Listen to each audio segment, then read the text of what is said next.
Hi guys, in this video I'll show you how to log in Leonardo AI. First of all, open any type of preferred browser and search for app.leonardo.ai. Now you will be redirected to this type of page. Here you have different options for signing into your account. Either you can create an account if you don't have one, or just log into your existing account.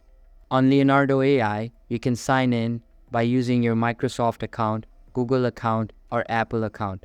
So if you want to sign in with your Microsoft account, just click on Microsoft and you will be redirected to this page. Here, you will be prompted to sign in using your account credentials. Simply type them in and your account will be signed in. In order to sign in with Google, just click on Google and you will send to this page. Here, select your Google account and then click on Continue.